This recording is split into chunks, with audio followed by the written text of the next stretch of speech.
Yep. You do? Would you call it a terrorist attack? Depends on what your definition of terrorism is. According to your definition. No. I think we still have a lot to learn about the incident. ISIS has claimed responsibility. I do realize that, but that doesn't always mean that's what necessarily happened. Would you call what happened terrorism? No, I wouldn't. No. I would say it was a misunderstanding. A misunderstanding. Anyway, that comes from Faith Goldie of the Rebel.media. Over a week now since the Ohio State University attack, some students still not willing to call it terrorism. Now, the president-elect plans to meet with some of the victims and those who are horrified by the event next week. In the meantime, Washington Times columnist, Ohio State University law student Madison Gesiotto. All right, so Madison, you're hearing this and seeing this. Were you surprised? Are you surprised? You know, I'm unfortunately not surprised. However, this is horrifying to hear students and faculty members saying things like this. I was at Ohio State last Monday, and it was very scary what happened, as with any other terrorist attack or criminal act that occurs on a campus.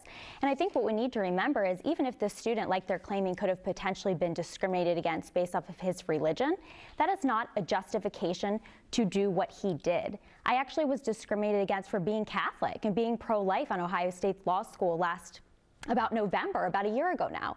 I didn't go out and stab my fellow students over this, and if I did, I can't help but think that this would not be the same standard I would be held to.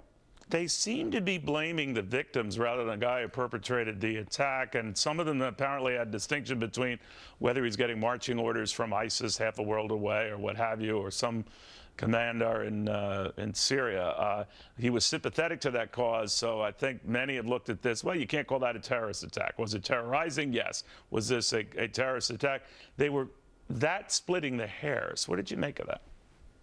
Absolutely. I think we could look all day and, split hairs and talk about, is this international terrorism, is this domestic terrorism, what type of terrorism is this? Let's look at his Facebook post. But at the end of the day, we look at his Facebook post, and he did sympathize with ISIS, and he posted right before the attack saying, if you want these lone wolf attacks to stop. Well, there's more sympathy with him than how he just couldn't fit in at the university. I think he was profiled at the campus newspaper.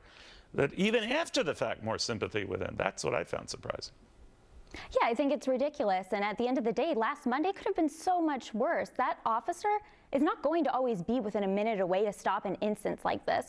And so when we move forward, we need to make sure that students on Ohio State's campus are able to protect themselves. And I seem to think that too many students are worried about something else other than that.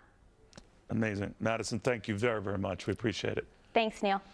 All right. Well, they say anyone and everyone will show up at the Trump Tower. It was one thing when we saw Al Gore